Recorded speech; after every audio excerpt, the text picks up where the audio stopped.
Sampung mga libro na pinagbabawal lang basahin sa maraming parte ng mundo. Pero bakit? Mahilig ka bang magbasa ng mga pocketbooks o di naman kaya novel stories? Nakakaaliw basahin, no? At FYI, lingid sa iyong kaalaman, ang Diamond Sutra ang kauna-unahan pong libro sa kasaysayan ang naipublish noon pang 2nd and 5th century CE. Oo, tama ka. Siya ang kauna-unahang librong naipublish sa kasaysayan ng mundo. At ngayon tumalon na nga tayo sa pinakapaksa. Meron din pong mga librong pinablish na hindi na muli pang pinabasa sa mga tao pagkatapos itong ipalabas sa publiko. Talaga namang titindig ang balahibo mo pag nalaman nung nilalaman ng mga librong ito. At heto na nga, talakayin na natin ng 10 librong pinagbabawal lang basahin. This is Arvin Polo TV once again. Please subscribe for more video updates. Kaya naman simulan na agad natin. Number 10. Mein Kampf ni Adolf Hitler.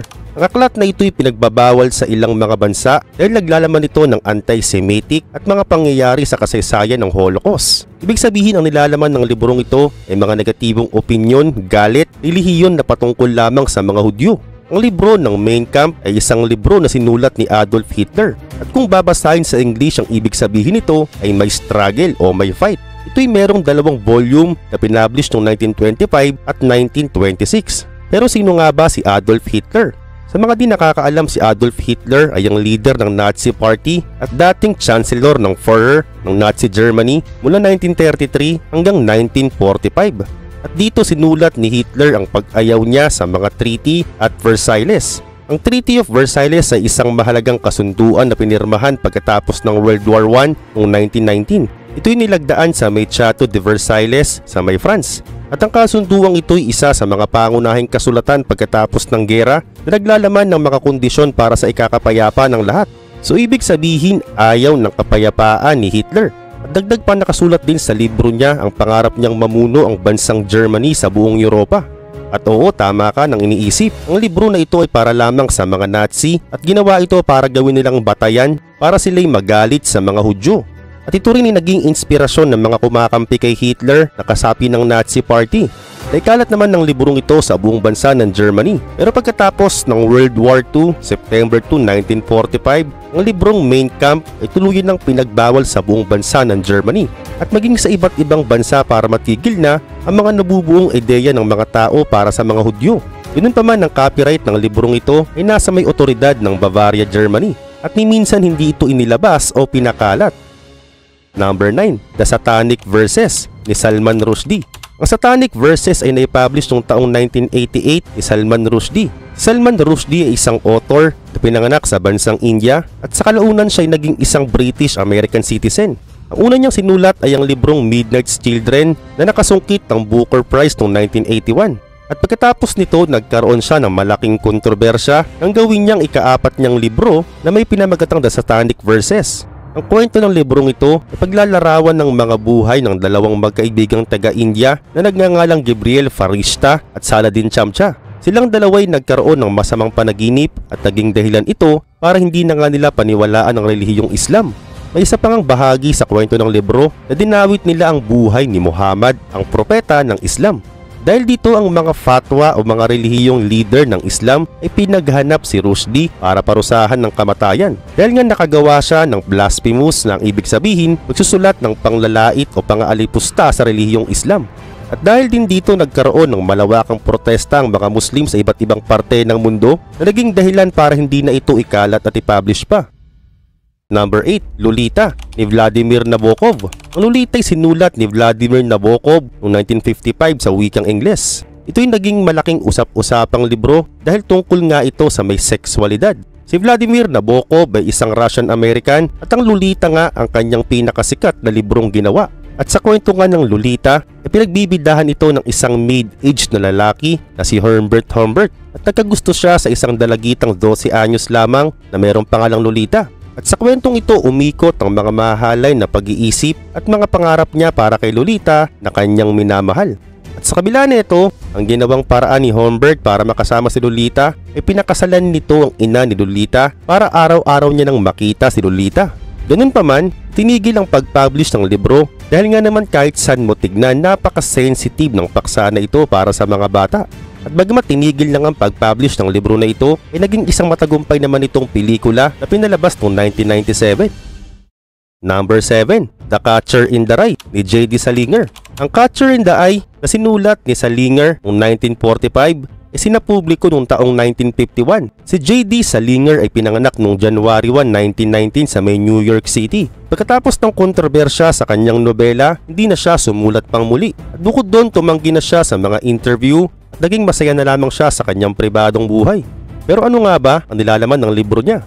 Ang The Catcher in the Rye ay pinagbidahan ng isang binatang 16 years old na ang pangalan ay Holden Caulfield. Sa kwento, si Holden Caulfield ay isang rebelde na anak sa kanyang magulang. At mababasa rin dito ang mga normal na buhay ng isang naging pariwarang binata na ginagawa ang lahat ng ilegal na gawain gaya ng paggamit ng bawal na gamot, barkada at ang hindi pagpasok nito sa eskwelahan. Sinasabing ang libro ay sinulat para mabuksan ang isipan ng mga magulang, ngunit ito'y naging mas sikat sa mga kabataan. Bagamat hindi tinigil ang pag-publish dito, ay naging ban naman ito sa mga eskwelahan at iba't ibang mga bansa. Number 6, American Psycho ni Bret Easton Ellis. American Psycho ay isang nobelang sinulat ni Bret Easton Ellis noong taong 1991. Si Bret ay isang kilalang author na pinanganak noong Marso 7, 1964 sa may Los Angeles, California. At ang isa nga sa pinakasikat niyang sinulat ay yung Less the Zero noong 1985 na tungkol naman sa mga kalakaran at pag-uugali ng mga mayayaman na kabataan sa may Los Angeles. At ang kasunod niyang sinulat ay ang American Psycho noong 1991 at isa itong dark comedy horror novel.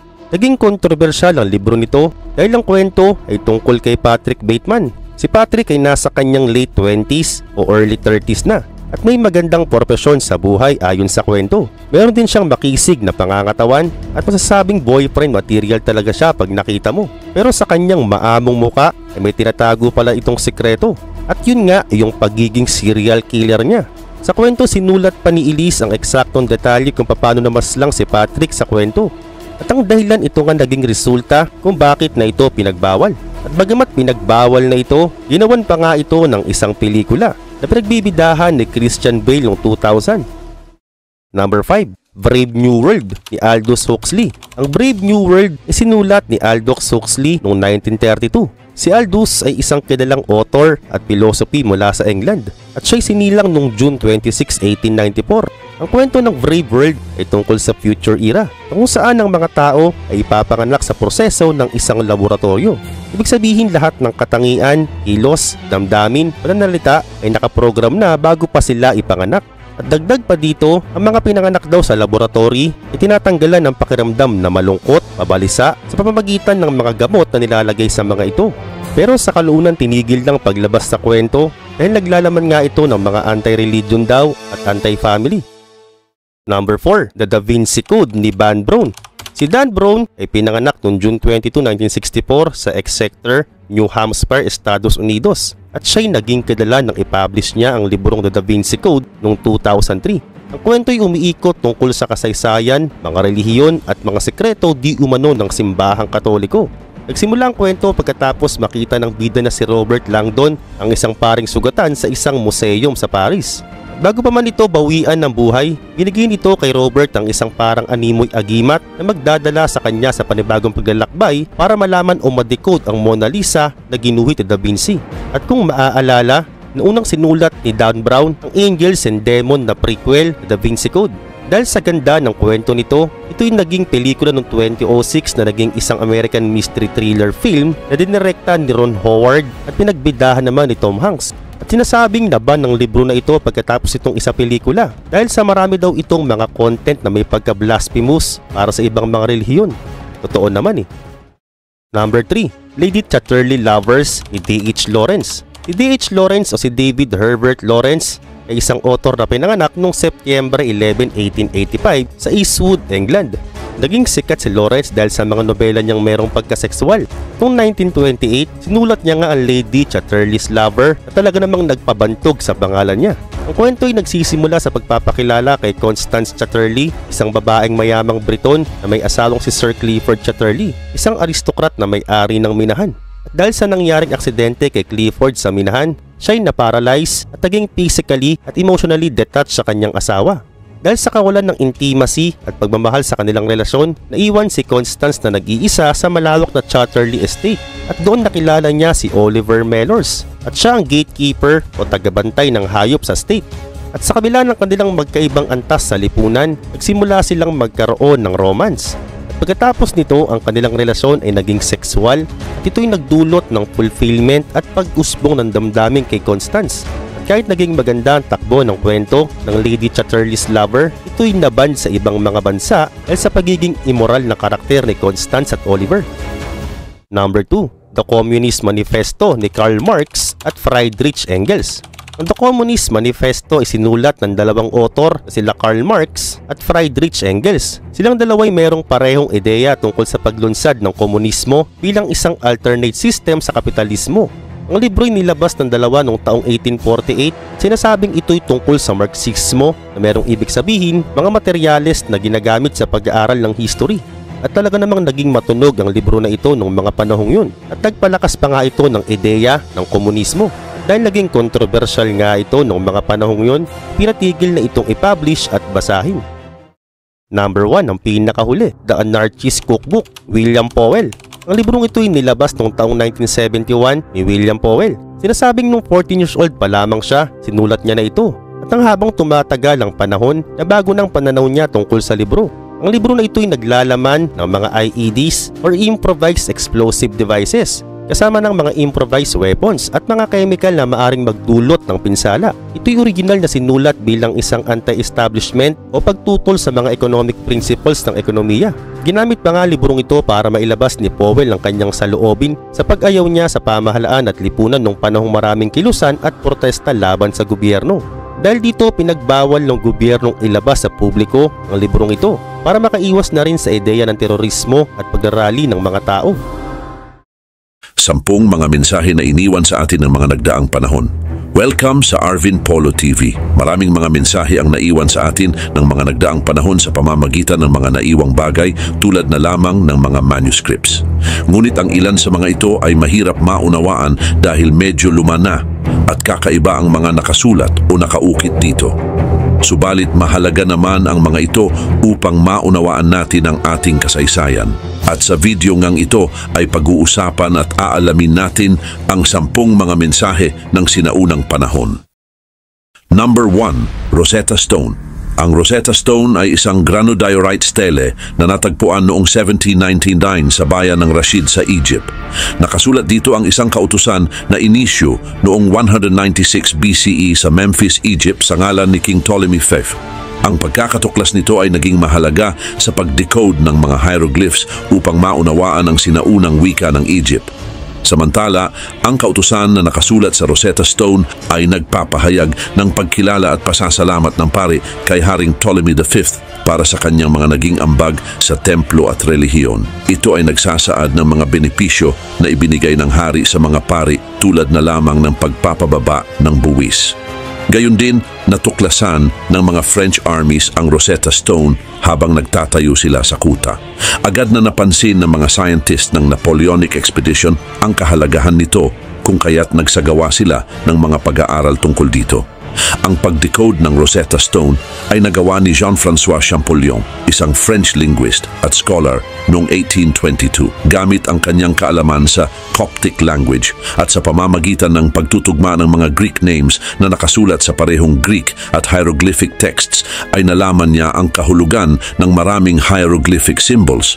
Ang tagumpay na ito ay nagbigay daan upang mas lalong maunawaan ang mga inscriptions ng ancient Egypt na dati ay misteryoso at hindi kayang basahin. Bukod dito, ang Rosetta Stone ay hindi lamang mahalaga sa linguistics, kundi pati na rin sa kasaysayan ng science at ng iba pang mga pag-aaral. Ipinakita nito ang mga ugnayan at pakikipagpalitan ng mga kaalaman sa pagitan ng iba't ibang kultura noong sinaunang panahon. Number 2. Codex Gigas. Ang Codex Gigas o kilala rin bilang Devil's Bible ay isang napakalaking medieval manuscripts na may taas na 92 centimeters, may lapad na 50 centimeters at 22 centimeters naman ang kapal nito. Ang bigat nito ay umaabot sa humigit kumulang 75 kilograms. Ginawa ito noong early 13th century sa Bohemia, na ngayon ay bahagi na ng Czech Republic. Pinaniniwalaan na ginawa ito ng isang monk mula sa Benedictine Monastery sa Podlajice. Ang manuscript na ito ay kilala dahil sa hindi pangkaraniwang sukat nito at dahil din sa malaking picture ng demonyo na makikita sa loob nito. Maliban pa rito, ang Codex Gigas ay binubuo ng 300 scrolls na gawa sa balat ng hayop at tinatayang ginawa ito mula sa balat ng humigit kumulang 160 na mga hayop. Naglalaman ito ng Vulgate Bible at pati na rin ng iba't ibang mga sulat tulad ng mga medical records ni Hippocrates at Theophilus, mga kasaysayan tungkol kay Flavius Josephus at ang Chronica Bohemorum ni Cosmas ng Prague. Ang mga sulat na ito ay nagpapakita tungkol sa mga kaalaman noong panahon ng Middle Ages. Bukod pa rito, ang pinakakapansin-pansin na bahagi ng Codex Gigas ay ang isang page na nagpapakita ng larawan ng demonyo na matatagpuan naman sa page 290. Dito ay inilalarawan ang demonyo bilang isang malahalimaw na nilalang na may kulay green na ulo, pula ang mata at may malalaking mga kuko. Sa katapat na page naman nito ay makikita ang picture ng langit na walang laman. Ayon sa kwento, ang monk na gumawa ng Codex Gigas ay pinarusahan dahil sa paglabag sa mga batas ng monastery. At upang hindi siya maparusahan ay nangako siya na gagawa siya ng isang libro na naglalaman ng lahat ng mga kaalaman ng tao sa loob lamang ng isang gabi. At nang ma-realize niya na imposible na magawa niya ang kanyang pangako, humingi siya ng tulong sa demonyo kapalit ng kanyang kaluluwa. Dahil dito, ang picture ng demonyo ay isinama sa aklat bilang tanda ng pakikipagkasundo niya sa demonyo. Sa kabila ng kahangahangang laki at nilalaman ng Codex Gigas, ang kasaysayan nito ay nababalot pa rin ng mga misteryo. At noong 1648, sa panahon ng 30 Years' War, dinala ito sa Sweden bilang bahagi ng mga ninakaw na yaman mula sa Holy Roman Empire. Sa kasalukuyan, ang Codex Gigas ay nasa pangangalaga ng National Library of Sweden sa Stockholm. Number 3, Copper Scroll. Ang Copper Scroll ay isa sa mga Dead Sea Scrolls na natagpuan noong 1952 sa Cave 3 ng Qumran. Naiiba ito sa iba pang mga scroll dahil gawa ito sa pure copper. Ang tanso ay hinati sa dalawang bahagi at may haba na umaabot sa humigit kumulang 8 feet at 1 feet naman ang lapad nito. Isinulat ito sa Ancient Hebrew na mayroong kakaibang style at terminology kumpara sa ibang mga scroll.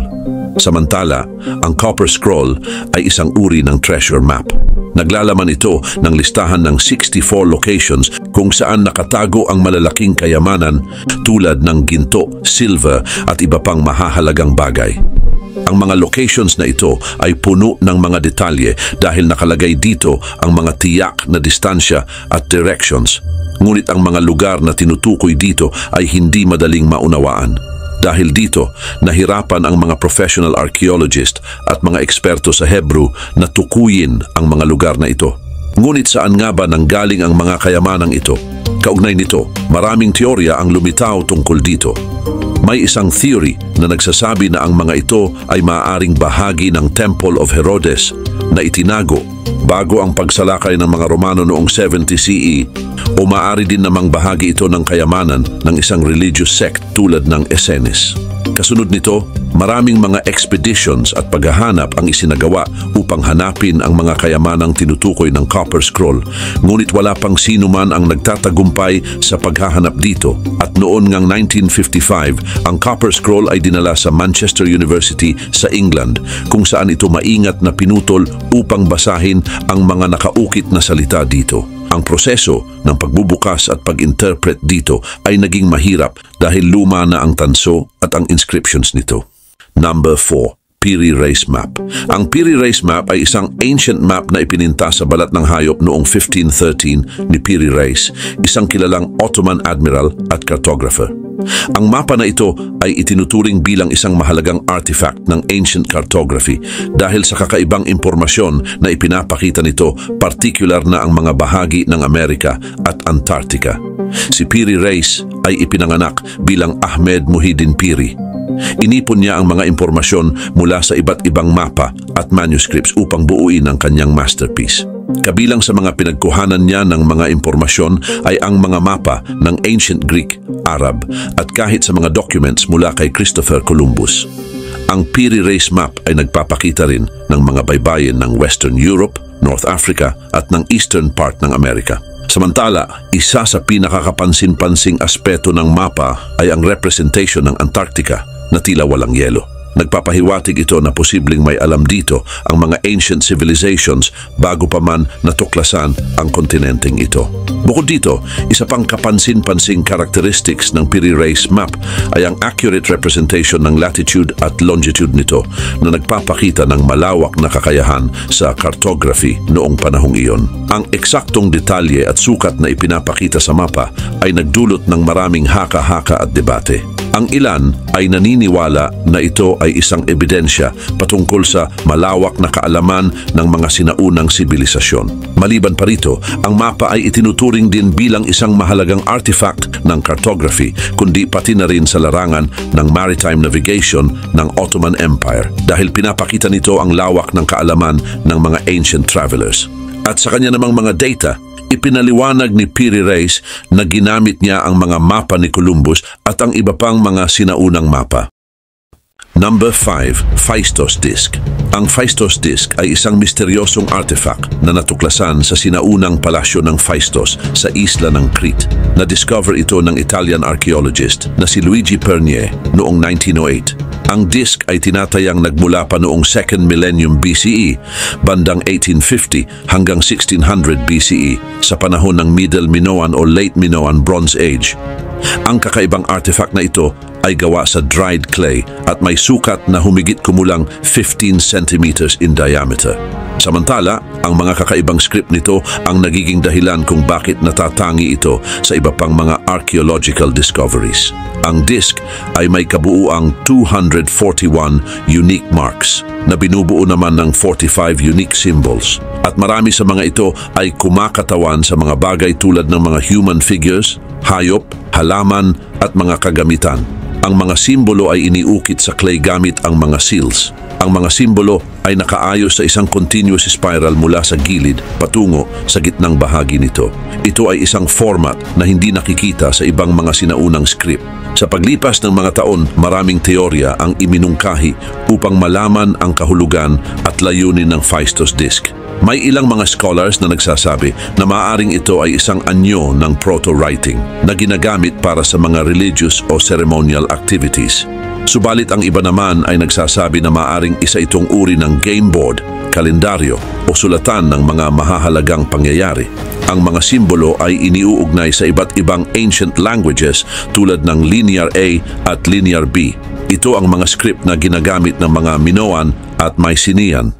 Gayun din naman, isa sa mga pangunahing hamon sa pag-decode ng Phaistos Disc ay ang kakaibang script nito.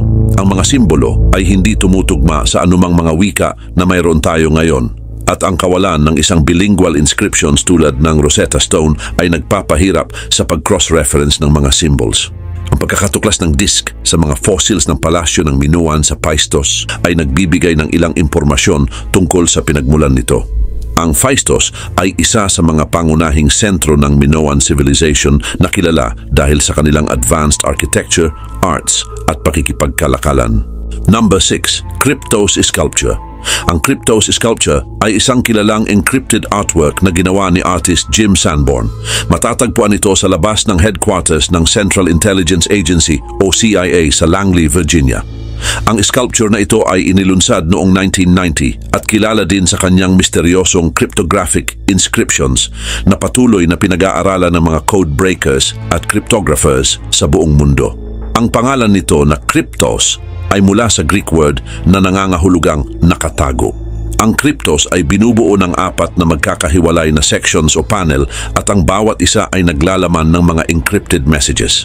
Ang mga mensaheng ito ay naka-encode gamit ang iba't ibang cryptographic techniques na kinabibilangan ng substitution at transposition ciphers.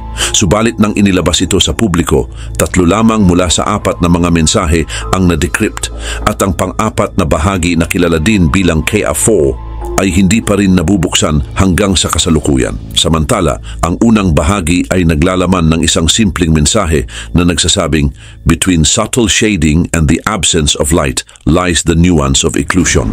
Ang ikalawang bahagi naman nito ay may isang mensahe na may mga geographic coordinates na nagdadala sa isang location malapit sa CIA headquarters. Habang ang ikatlong bahagi naman ay isang piraso ng teksto mula sa isang historical account ni Howard Carter na tungkol naman sa pagkakatuklas sa Tutankhamun's tomb.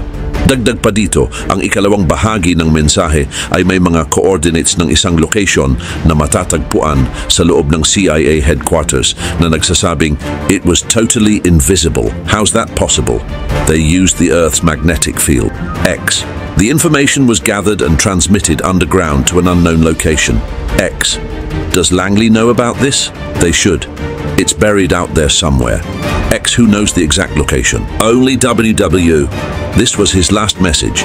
X 38 degrees 57 minutes 6.5 seconds north, 77 degrees 8 minutes 44 seconds west."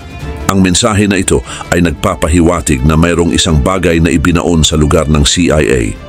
Sa katunayan, ang ikaapat na bahagi o KP4 ay naglalaman ng 97 characters na hindi pa rin natutuklasan. Si Jim Sanborn na siyang gumawa ng sculpture ay nagbigay din ng ilang mga hints upang matulungan ang mga nag-aaral ng cipher. Ang mga hints na ito ay tumutukoy sa mga bahagi ng plain text ng unang tatlong bahagi at kung gagamitin din ang parehong teknik sa ikaapat na bahagi ay maaari namang maunawaan ang ibig sabihin ng mensahe sa K4. Sa paglipas ng mga taon, si Sanborn ay patuloy na nagbigay ng mga hints. Noong 2010, ibinahagi niya na ang characters sa posisyon ng 64, 69, NYP VTT ay decode sa Berlin. Noong 2014 naman, sinabi niya na ang susunod na 6 na characters, ang MZFPK, ay decode naman sa clock. Sa kabila nito, ang tunay na kahulugan ng mensahe sa K4 ay nananatili pa ring palaisipan. Number 7, Dresden Codex. Ang Dresden Codex na kilala rin bilang Codex Dresdensis ay isa sa 4 na natitirang mga pre-Columbian Mayan manuscript na nakaligtas mula sa panahon ng Spanish colonization. Itinuturing ito bilang isa sa mga pinakamahalagang documents ng Maya na nagbibigay ng mahalagang impormasyon tungkol sa kanilang kultura, relihiyon, astronomy at sa mathematics. Ang document na ito ay gawa mula sa bark ng puno ng ficus na pinatibay at pinahiran ng stucco upang gawing isang uri ng papel na tinatawag naman na amate. Gayun din, ang codex ay binubuo ng 74 pages na pininturahan at nilagyan ng mga detailed illustrations na gumagamit ng mga pigments na gawa sa natural materials. Samantala, ang Dresden Codex ay isinulat gamit ang hieroglyphic script ng mga Maya at ang bawat sections nito ay naglalaman ng iba't ibang paksa. Kinabibilangan ito ng astronomy, calendars, ceremonies at medicines.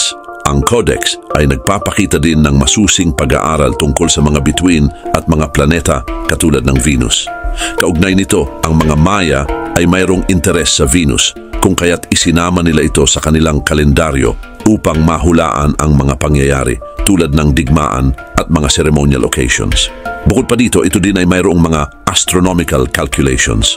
Ang mga Maya ay may sophisticated system ng kalendaryo na binubuo ng Haab o isang solar calendar at ng Tzolkin na isang 260 days ritual calendar. Dagdag pa dito, ang codex ay nagpapakita din ng mga ugnayan ng mga kalendaryong ito sa pamamagitan ng mga records ng mga eclipses, mga cycle ng Venus at iba pang mga celestial events. Ang kanilang kaalaman sa astronomy ay nagpapakita ng kanilang kakayahang mahulaan ang mga astronomical events na kanilang ginagamit sa mga ritual activities at sa pang-araw-araw na buhay. Bagaman ang eksaktong petsa ng paggawa ng Dresden Codex ay hindi tiyak, ang mga historians ay nagkaroon ng estimation at ayon sa kanila ay isinulat ito sa pagitan ng 11th at 12th century bago pa man dumating ang mga Espanyol sa Amerika. Ang dokumentong ito ay dinala sa Europe noong 18th century at napunta sa Dresden, Germany at ngayon ay bahagi na ito ng collections ng Saxon State and University Library. Number 8. Rohonk Codex. Ang Rohonk Codex ay isa sa mga sinauna at pinakamisteryosong manuscript sa mundo na hanggang ngayon ay hindi pa rin nauunawaan ang nilalaman at kung saan ito nagmula. Ang codex ay unang lumabas sa Hungary noong 19th century at ipinangalan mula sa lungsod ng Rohonk na ngayon ay Rechnitz sa Austria na kung saan ay dito rin ito unang nadiskubre. Ang pinagmulan nito maging ang wika at layunin ay patuloy na nagiging paksa ng debate at haka-haka. Samantala, ang manuscript na ito ay binubuo ng humigit kumulang 448 pages na puno ng mga kakaibang simbolo at characters na hindi pareho sa alinmang kilalang language o alphabet. Ang bawat pages nito ay nagtataglay ng mga illustrations na nagpapakita naman ng mga pangyayari na may kaugnayan sa relihiyon, sa digmaan at sa iba pang aspeto ng buhay. Ang ilan sa mga eksena ay tila nagpapakita din ng mga krus na pinaniniwala ang may koneksyon sa relihiyon ng mga Kristiyano. Subalit ang tunay na kahulugan ng mga simbolo at mga guhit ay nananatiling hindi malinaw. Gayon din naman ay maraming mga tao ang sumubok na alamin ang kahulugan ng Rohong Codex, ngunit wala sa mga ito ang naging matagumpay. Ang mga eksperto sa linguistics at mga cryptographers mula sa iba't ibang panig ng mundo ay nag-aral ng manuscript, subalit hindi rin nila naunawaan ang nilalaman nito. Ang ilan ay naniniwala na ang mga simbolo ay kumakatawan sa isang lihim na wika, habang ang iba naman ay nagsasabi na ito ay isang uri ng cipher o encoded message. Kaugnay nito, ang isa sa mga pangunahing hamon sa pag-aaral ng Rohong Codex ay ang kakulangan nito ng kaparehong text o artifacts na maaring makatulong upang maintindihan ito. Gayon din naman ay walang kahit anong records tungkol sa pinagmulan nito. Ang pagkakaroon ng iba't ibang style ng pagsulat ng codex ay nagpapahiwatig din na maaring isinulat ito ng maraming tao. Bukod pa dito, ang isa pang nagdaragdag ng misteryo nito ay ang papel na ginamit sa paggawa nito. Ang manuscript ay isinulat sa parchment, na isang uri ng papel na ginagamit noong sinaunang panahon. Sa kabilang banda ay marami ding nagsasabi na ang Rohong Codex ay maaaring gawa-gawa lamang upang lokohin ang mga scholars na nag-aaral nito. Number 9. Voynich Manuscript. Ang Voynich Manuscript ay itinuturing din bilang isa sa mga mysterious book na isinulat noong 15th century, ngunit hanggang ngayon ay hindi pa rin ito nababasa at nauunawaan. Natuklasan ito noong 1912 ni Wilfrid Voynich na isang Polish-American antiquarian book dealer mula sa isang Italian monastery. Ang manuscript na ito ay binubuo ng humigit kumulang 240 pages na kung saan karamihan dito ay nakasulat sa isang hindi kilalang language at may mga ilustrasyon ng mga kakaibang halaman, astronomical diagrams at iba't ibang uri ng mga symbols. Samantala, maraming mga tao ang nagsasabi na maaaring gawa-gawa lamang ito, habang ang ilan naman ay naniniwala na ito ay isang tunay na teksto na naglalaman ng mga lihim na kaalaman. Maraming mga World War II experts at cryptographers ang sumubok na ma-decrypt ang teksto, ngunit wala kahit isa ang nagtagumpay na maunawaan ito hanggang sa kasalukuyan.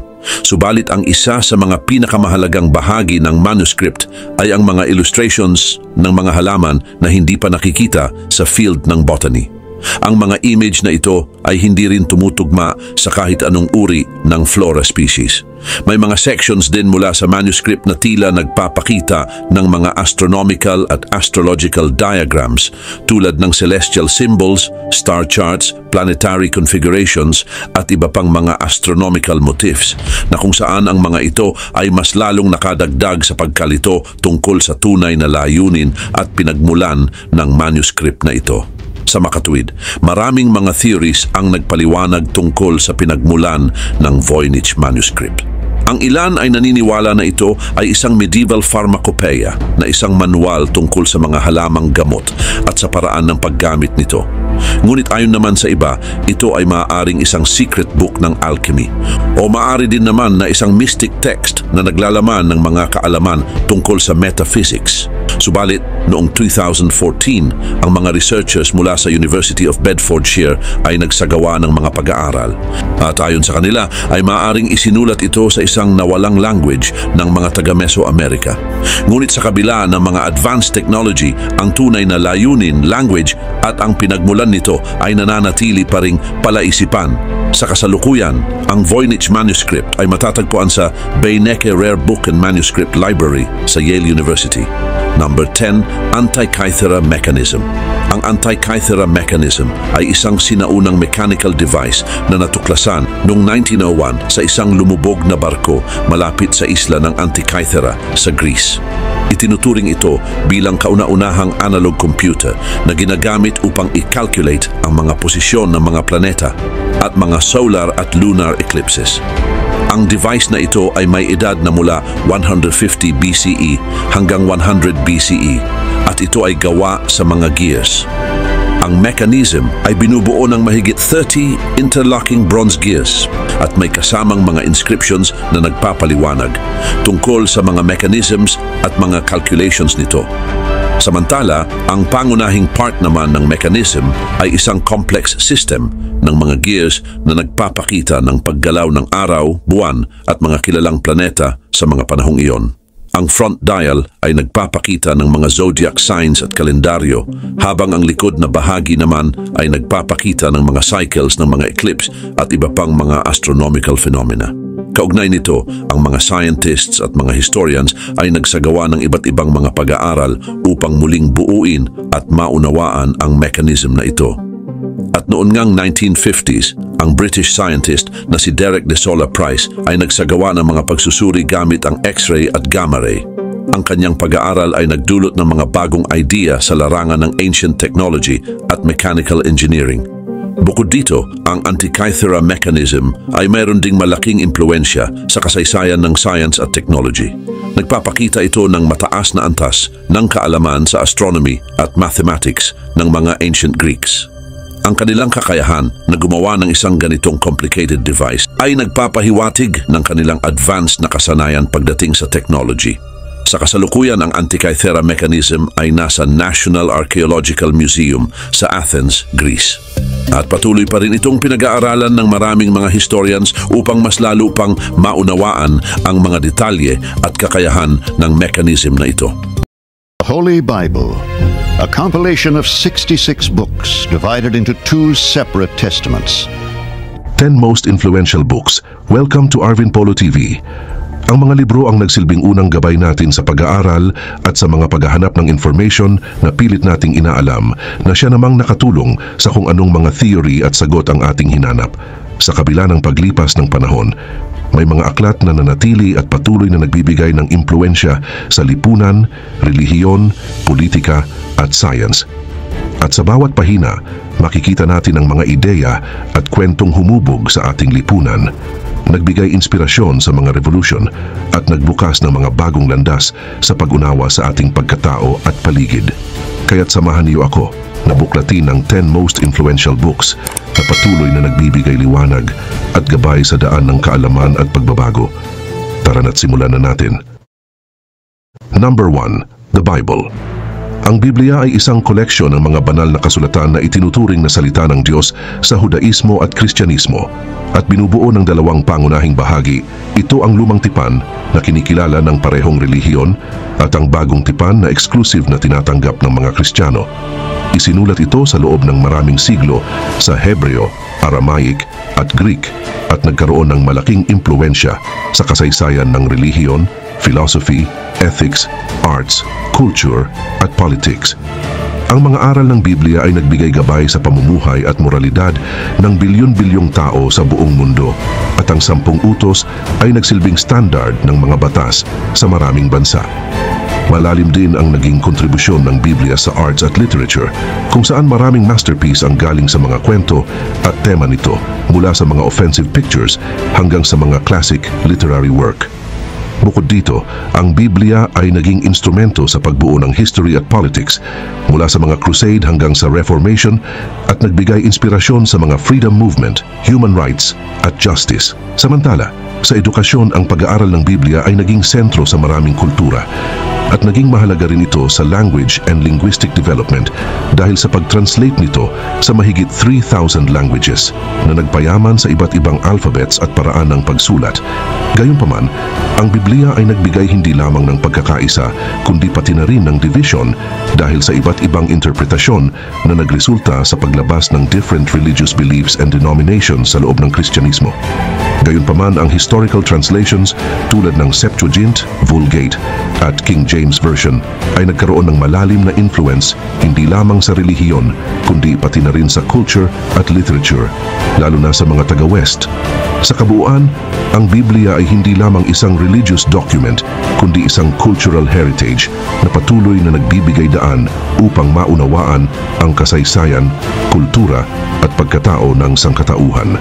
Ang walang katapusang impluwensya nito sa iba't ibang aspek ng lipunan ay nagpapatunay sa kahalagahan at kadakilaan ng aklat na ito sa paghubog ng mundo kung ano ito ngayon. Number 2, the Quran. Ang Quran ay itinuturing na isang banal na aklat sa Islam na ipinahayag kay Propeta Muhammad mula 610 Common Era hanggang sa kanyang kamatayan noong 632 Common Era. Ito ay nakasulat sa Arabic language at nahahati sa 114 chapters na ipinapakita ang iba't ibang aspects ng buhay tulad ng spirituality, morality, and law. Ang Quran ay hindi lamang isang gabay sa pang-araw-araw na pamumuhay ng mga Muslim, kundi isa ring pangunahing pinagmulan ng Islamic law na nagbibigay ng mga batas para sa pamumuhay ng bawat individual at lipunan. Ang mga aral nito ay konektado sa pagpapahalaga sa pamilya, komunidad at responsibilidad sa lipunan. Bukod dito, ang Quran ay isang mahalagang akda sa Arabic literature, kilala sa rhythmic and stylistic form na nakaaantig sa damdamin at nagpapakita ng galing sa literary language of Arabic. Sa kasaysayan, ito ay naging isang powerful force na humubog sa mga kultura, pamahalaan at edukasyon sa mga Muslim country at pati na rin sa ibang bahagi ng mundo. Ang Quran ay nagbigay inspirasyon sa mga Muslim na maghanap ng kaalaman na naging daan sa pagtatag ng mga universities at center ng pag-aaral noong Islamic Golden Age na nag-ambag ng malaki sa Western civilization at sa iba pang bahagi ng mundo. Sa modernong panahon, patuloy itong pinag-aaralan at ini-interpret upang magbigay gabay sa mga Muslim sa kanilang pakikipaglaban sa pang-araw-araw na buhay, lalo na sa pagharap sa mga problema ng modern society. Ang mga aral ng Quran ay nagpapakita ng peace, justice, and unity na nagbibigay ng deep insight sa mga issue of morality and ethics, habang ine-emphasize nito ang kahalagahan ng pagkakaintindihan at respeto sa iba't ibang kultura at relihiyon. Sa kabuuan, ang Quran ay hindi lamang isang banal na kasulatan, kundi isang powerful instrument sa pagbibigay ng knowledge, justice, and peace sa buong mundo, at patuloy na may malaking epekto sa kasaysayan, kultura at edukasyon ng sangkatauhan. Number 3, The Republic by Plato. Ang The Republic ni Plato ay isa sa mga pinakapangunahing akda sa philosophy at isa sa mga most influential book in history. Isinulat ito noong 4th century before Common Era at ito ay isang philosophical dialogue na naglalaman ng mga discussion ni Socrates at ng iba pang mga tauhan na nakafocus sa concept of justice, politics, and human nature. Sa aklat na ito, si Plato ay nagsuggest na ang isang perfect community ay may tatlong uri ng tao. Ito ay ang mga tagapamahala o philosopher kings, ang mga tagapagtanggol o warriors, at ang mga manggagawa o producers, na kung saan ang bawat isa ay may specific role upang mapanatili ang pagkakaisa at hustisya. Bukod sa structure ng lipunan, ipinakilala rin ni Plato ang teorya ng anyo o theory of forms na nagpakilala ng konsepto tulad ng hustisya at ang kabutihan ay may mga perfect form na nag-e-exist sa isang transcendent realm. Gayunpaman, ang The Republic ay kilala rin sa alegorya ng Yunggib o Allegory of the Cave, na isang sikat na metaphor na nagpapakita ng kalagayan ng tao sa mundong ito bilang isang prisoner of illusion and ignorance, at ang layunin ng philosophy ay palayain ang tao mula sa kadiliman at dalhin siya sa liwanag ng katotohanan. Samantala, ang mga ideya ni Plato tungkol sa edukasyon, kung saan ang pag-alaala sa mga tunay na anyo at katotohanan ang pinakamataas na anyo ng kaalaman, ay nagkaroon ng malalim na influence sa mga education system at philosophy sa buong mundo. Ang The Republic ay nagbigay ng foundation sa Western philosophy, nag-influence sa political theory, edukasyon at ethics, at patuloy na pinag-aaralan at tinatalakay hanggang sa kasalukuyan. Ang akdang ito ay hindi lamang mahalaga sa larangan ng philosophy, kundi pati na rin sa kultura at sining, kung saan ang mga tema at metaphor nito ay naging bahagi na ng intellectual discourse at pag-unawa sa nature ng tao at society. Number 4, On the Origin of Species by Charles Darwin. Ang On the Origin of Species ni Charles Darwin, na published noong 1859, ay isang aklat na nagbigay ng foundation sa modern biology by introducing the theory of evolution by natural selection. Sa aklat na ito, inilarawan ni Darwin kung paano ang mga organism na mas angkop sa kanilang kapaligiran ay may mas mataas na chance na mabuhay at mag-produce na nagre-resulta sa unti-unting pagbabago ng mga species sa paglipas ng panahon. Ang theory ni Darwin ay nagdulot ng revolution in man's understanding of nature na humahamon sa traditional view na kung saan ang mga species ay hindi nagbabago at nilikha sa kanilang kasalukuyang anyo o form lamang. Sa kabila ng controversy lalo na mula sa mga religious community, ang aklat ay malawakang tinanggap sa scientific community at naging basis ng modern science, particular sa fields of biology, genetics, and ecology. Ang influence ng On the Origin of Species ay nagbigay daan sa malalim na mga discussions in philosophy, religion, at society at nagbunga ng mga intellectual na kilusan tulad ng social Darwinism. Hanggang sa kasalukuyan, ang mga ideya ni Darwin ay patuloy na pinag-aaralan. Samantala ito ay supported ng mga new scientific discovery na nagpapatunay ng kanyang theory bilang isang central principle sa pag-unawa sa history ng buhay. Gayunpaman, ang aklat na ito ay hindi lamang nagbago sa paraan ng pagtingin natin sa kalikasan, kundi nagbigay rin ito ng deep understanding sa ating sariling pinagmulan bilang bahagi ng patuloy na process ng evolution. Number 5. The Prince by Niccolò Machiavelli. The Prince ni Niccolò Machiavelli na isinulat noong 1513 at na-publish noong 1532 ay isang strictly written na nagbibigay ng practical advices sa mga leader kung paano makuha at mapanatili ang kapangyarihan. Ang akdang ito ay isang malinaw na pagtalikod sa idealistic view of politics na nagtuturo na ang mga pinuno ay dapat maging handa na gumamit ng marahas o di makatarungang mga hakbang kung kinakailangan upang mapanatili ang kanilang kapangyarihan. Kung kaya't ang pangunahing principle ng Machiavelli na the purpose sanctifies the means ay nagpapakita na ang anumang action, kahit na ito ay tila immoral, ay maaari pa ring tanggapin ito, lalo na kung ito ay magdudulot ng tagumpay sa isang pinuno. Samantala, ang ideya ng political realism na kung saan ang mga leader ay dapat maging practical at tactical ay nagpapakita ng isang rational view sa nature ng tao na likas na makasarili at madaling maimpluwensyahan ng kapangyarihan. Ang akdang ito ay nagbibigay diin sa status ng prinsipe na nangangailangan ng maingat na pamamahala upang mapanatili ang kaayusan at kontrol sa lugar. Gayunpaman, ang malawak na impluwensya ng The Prince ay makikita sa pagbibigay ng bagong perspective sa politics and leadership na ginagamit pa rin sa kasalukuyan sa pag-aaral ng strategies at political theory. Samantala, ang The Prince ay hindi lamang isang manual para sa leadership, kundi isang mahalagang bahagi ng discourse sa kapangyarihan, morality at strategy na nagpapatunay ng pangmatagalang kahalagahan nito sa modern study and application. Number 6. The Divine Comedy by Dante Alighieri. Ang The Divine Comedy ni Dante Alighieri na isinulat mula 1308 hanggang 1321 ay isang epic poem na itinuturing na isa sa pinaka-influential na akda sa Western literature at isang obra maestra ng Italian literature. Samantala, nahahati ito sa tatlong bahagi, ang inferno o impyerno, ang purgatorio at paraiso, na kung saan naglalakbay ang kaluluwa ni Dante mula sa kadiliman ng kasalanan patungo sa liwanag ng Diyos. Sa pamamagitan ng allegory na ito, inilarawan ni Dante ang mga concept ng Christian theology, partikular ang idea ng buhay pagkatapos ng kamatayan, na may symbolic punishment and reward sa bawat level ng impyerno, purgatorio at paraiso. Ang tula ay isinulat sa Italian, na noong panahon ni Dante ay hindi pa itinuturing na isang intellectual language or literature, ngunit sa kanyang gawa, itinaguyod niya ang wika at nag-ambag sa pagbuo ng national identity ng Italy.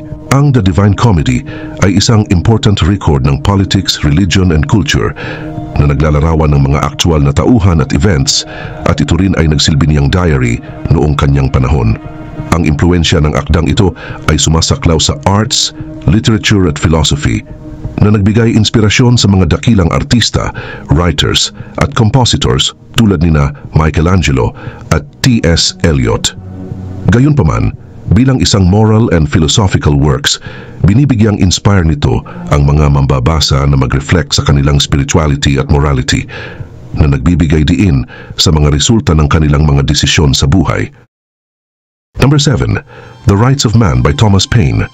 The Rights of Man ni Thomas Paine na published noong 1791 at 1792 ay isang makapangyarihang akda na nagde-defend sa principle of freedom and human rights laban sa authoritarianism and monarchy na isinulat bilang tugon sa Reflections on the Revolution in France ni Edmund Burke. Sa aklat na ito, inilagay ni Paine ang kanyang mga argument na ang lahat ng tao ay ipinanganak na may likas na karapatan sa kalayaan, pagkakapantay-pantay at ownership rights, at ipinagtanggol ang karapatan ng mga mamamayan na baguhin o alisin ang anumang pamahalaan na hindi nagsisilbi sa kanilang interes. Inalis niya ang monarchy and social hierarchy bilang mga hadlang sa tunay na kalayaan na nagtataguyod ng ideya na ang pamahalaan ay dapat maglingkod sa mga tao. Ang The Rights of Man ay naging isa sa mga pinaka-influential book sa history ng revolutionary thought na nag-contribute sa pag-shape ng European and American discourses noong 18th century at nagbigay inspirasyon sa mga kilusan para sa democracy at human rights. Bagamat maraming intellectual at revolutionaries ang pumuri sa akda, nagdulot din ito ng controversy, lalo na sa Great Britain, kung saan si Paine ay prosecuted for sedition dahil sa book's subversive ideas. Sa kabila ng mga problema, ang The Rights of Man ay kumalat at naging isang manifesto para sa mga naghahangad ng kalayaan mula sa despotism at tyranny, na nag-iwan ng malalim na bakas sa kasaysayan ng political theory. Ang principle ni Paine ay naging foundation ng maraming modern concept ng democracy at human rights na patuloy na pinag-aaralan at tinatalakay hanggang sa kasalukuyan, lalo na sa mga usapin ng karapatang sibil, kalayaan at hustisya. Number 8. The Second Sex by Simone de Beauvoir. Ang The Second Sex ni Simone de Beauvoir na published noong 1949 ay isang makapangyarihang akda na nagpapakita sa kalagayan ng kababaihan sa lipunan at gumawa ng foundation ng second wave para sa feminist act noong 20th century. Sa pamamagitan ng aklat na ito, ipinakilala ni de Beauvoir ang konsepto ng ang babae bilang ang iba, na nagpapaliwanag kung paano ang kababaihan ay palaging itinuturing bilang pangalawa sa kalalakihan sa patriarch na lipunan. Hindi siya sang-ayon sa ideya na ang pagkababae ay isang natural status laman, at sa halip, inilarawan niya ito bilang isang social construct imposed on women from childhood. Ang kanyang sikat na pahayag, "One is not born but rather becomes a woman," ay naging isang seminal idea sa feminism na nagpapakita ng pagbuo ng lipunan sa identity ng kababaihan. Tinalakay din niya ang epekto ng mga social institution tulad ng relihiyon, edukasyon at batas sa pagpapanatili ng kalagayang ito.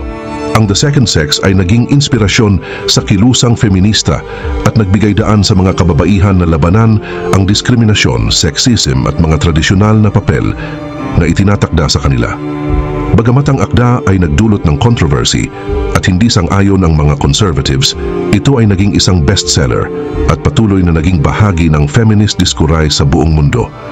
Ang impluwensya ng The Second Sex ay patuloy na nadarama, lalo na sa mga topic may kinalaman sa gender, philosophy at sociology, kung saan ang mga ideya ni de Beauvoir ay nagbubukas ng mga discussion tungkol sa gender equality, rights at ang papel ng kababaihan sa lipunan.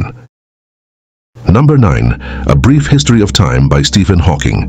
A Brief History of Time ni Stephen Hawking na published noong 1988 ay isang heartwarming work na nagbibigay ng pangunahing kontribusyon sa larangan ng physics at cosmology. Ang libro ay nagtuturo ng mga complicated idea tulad ng Big Bang Theory, black holes, relativity at quantum mechanics sa paraang madaling maunawaan ng publiko. Sa pamamagitan ng malinaw na pagpapaliwanag, tinatalakay nito ang singularity na isang state where mass is concentrated at an infinite point at ang Hawking radiation na nagbukas ng bagong perspective sa physical aspects ng universe. Samantala, ang akda rin ay nagbibigay ng detailed perspective sa pagbuo ng universe mula sa pinagmulan nito na nagtatampok ng mga pangunahing theory sa cosmology. Ang epekto ng A Brief History of Time ay malawak at makikita sa pagtaas ng interes ng publiko sa physics at cosmology. Ang kakayahan ng libro na ipaliwanag ang mahirap na paksa sa simpleng wika ay nagbigay inspirasyon sa maraming tao na mag-aral ng science, na nagkaroon ng lasting impact sa pagbuo ng public awareness. Ang akda ay patuloy na tinutukoy bilang classical sa science, na nagbukas ng mga pinto sa mas malalim na pag-unawa sa universe. Ang libro ay hindi lamang isang mahalagang bahagi ng discourse sa science, kundi isang mahalagang contribution sa edukasyon at pag-aaral ng physics na nagpapakita ng patuloy na kahalagahan nito sa modern study at applications. Number 10. The Interpretation of Dreams by Sigmund Freud. The Interpretation of Dreams ni Sigmund Freud, na published noong 1899, ay isa sa mga pinaka-influential na akda sa history ng psychology at naglatag ng mga foundation sa psychoanalysis. Sa aklat na ito, ipinakilala ni Freud ang ideya na ang mga pangarap ay hindi lamang mga random na kaganapan sa ating isipan, kundi isa palang unconscious mind. Sa pamamagitan ng concept ng wish fulfillment, ipinakita niya na ang mga pangarap ay nagsisilbing daan ng mga nakatagong intentions at emotions na hindi natutupad o nabibigyang laya sa ating pang-araw-araw na buhay. Ang aklat ay naglalarawan ng iba't ibang proseso tulad ng condensation, displacement at symbolic representation na nagpapaliwanag kung paano ang mga pangarap ay bumubuo ng isang complex form of communication sa unconscious mind. Isa sa mga pinakamahalagang kontribusyon ng aklat na ito ay ang pagpapakilala ni Freud ng konsepto ng unconscious mind, isang revolutionary idea na nagsasabing ang malaking bahagi ng ating pag-iisip at pagkatao ay hindi natin namamalayan. Samantala ang ideya na ang ating mga aksyon, damdamin at karanasan ay may malalim na ugat sa unconscious processes na naging isang pangunahing tema sa psychoanalysis at nagkaroon ng malawak na impluensya sa larangan ng psychology, psychiatry at maging sa literature at sining. Bagamat ang aklat ay nagdulot ng controversy, lalo na sa mga ideya tungkol sa sexuality at ang main function ng unconscious, ito ay naging batayan ng modern theory ng psychoanalytic. Hanggang sa kasalukuyan, ang The Interpretation of Dreams ay patuloy na pinag-aaralan at ginagamit sa psychotherapy at iba pang anyo ng mental health treatment na nagpapakita ng kaugnayan at impluensya ng mga idea ni Freud.